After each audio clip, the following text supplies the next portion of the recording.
નમસ્કાર મિત્રો, સ્વાગત છે તમારું આજના તાજા હવામાનના સમાચારોની અંદર। તો મિત્રો આજે આપણે આજના આ વિડીયોમાં ગુજરાતમાં વાવણી ક્યારે શરૂ થશે, રાજ્યમાં ચોમાસું ક્યારે શરૂ થવાનું છે, હવામાન વિભાગે મિત્રો મોટી આગાહીઓ કરી છે, કયા કયા વિસ્તારોમાં મિત્રો વરસાદ પડવાનો છે, વાવાઝોડું કેટલે પહોંચ્યું છે, જેની સંપૂર્ણ માહિતીઓ આજના આ વિડીયોમાં મેળવીશું। તો જે પણ મિત્રો આપણી આ ચેનલની અંદર નવા આવ્યા છે તે મિત્રોને ખાસ વિનંતી કરું કે ચેનલને જરૂરથી સબસ્ક્રાઇબ કરી લેજો। તો મિત્રો ભારતમાં આ વર્ષે ચોમાસું તેની સામાન્ય તારીખ કરતાં વહેલું બેસે તેવી મિત્રો અત્યારે શક્યતાઓ છે। હવામાન વિભાગે મિત્રો ચોમાસું શરૂ થવાની તારીખની જાહેરાત કરતાં જણાવ્યું કે ચોમાસું તેની નિર્ધારિત તારીખ પહેલાં મિત્રો વહેલું શરૂ થશે। કેરળમાં ચોમાસું શરૂ થાય તે બાદ સામાન્ય રીતે મિત્રો 15 દિવસ આસપાસ ગુજરાતમાં ચોમાસાની શરૂઆત થતી હોય છે। ભારતમાં મિત્રો ચોમાસાની શરૂઆત કેરળથી થાય છે, એટલે કે મિત્રો ચોમાસું પહોંચે ત્યારે ભારતમાં તેની શરૂઆત ગણાય છે। ચોમાસું કેરળ પહોંચવાની મિત્રો અધિકારિક તારીખ છે મિત્રો 1 જૂન છે। જો કે દર વર્ષે મિત્રો ચોમાસું 1 જૂને જ શરૂ થાય તેવું હોતું નથી, પરંતુ તેની આસપાસના દિવસોમાં પણ શરૂ થઈ શકે છે।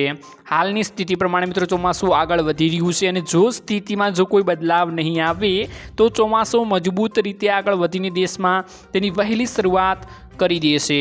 કેરળમાં ચોમાસું શરૂ થાય તે બાદ સામાન્ય રીતે 15 દિવસથી આસપાસ ગુજરાતમાં ચોમાસાની શરૂઆત થતી હોય છે, એટલે કે કેરળમાંથી આગળ વધ્યા બાદ મિત્રો લગભગ અડધા મહિના કે તેના કરતાં વધારે મિત્રો સમય બાદ ચોમાસું ગુજરાત પહોંચે છે।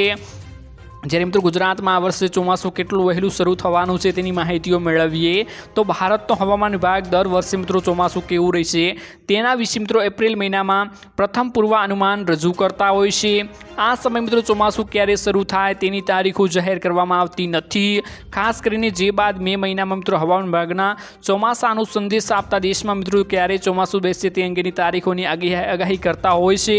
મે મહિનામાં જ મિત્રો આગામી ચોમાસું કેવું રહેશે તેનું બીજું અને મહિના મિત્રો પ્રમાણે મિત્રો પૂર્વાનુમાન લગાવવામાં આવતું હોય છે। હવામાન વિભાગના કહેવા પ્રમાણે મિત્રો આ વર્ષે ચોમાસાની શરૂઆત 5 દિવસ વહેલી થવાની શક્યતાઓ છે, એટલે કે કેરળમાં ચોમાસાની શરૂઆત 27 મેની આસપાસ થતી હોય છે। હવામાન વિભાગની આગાહીના અનુસાર 4 દિવસ પહેલાં કે પછીની ત્રુટિ રાખીને જે મોડલ એરર કહેવામાં મિત્રો આવે છે। ભારતમાં દક્ષિણ પશ્ચિમ ચોમાસું 2 શાખામાં આગળ વધે છે, એક અરબી સમુદ્રની શાખા અને બીજી બંગાળની ખાડીની શાખા। ગુજરાતમાં ચોમાસું વહેલું શરૂ થશે।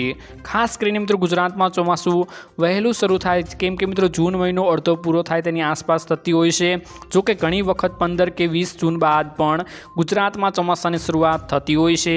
કેરળમાં જો ચોમાસું 5 દિવસ વહેલું શરૂ થાય છે તો હવામાનની સ્થિતિ અનુકૂળ રહે તો રાજ્યમાં કદાચ ચોમાસું વહેલું આવે, પરંતુ આ તમામ આધાર ઉપર ચોમાસું કેરળમાં બેસે ત્યારે નક્કી થઈ શકે છે।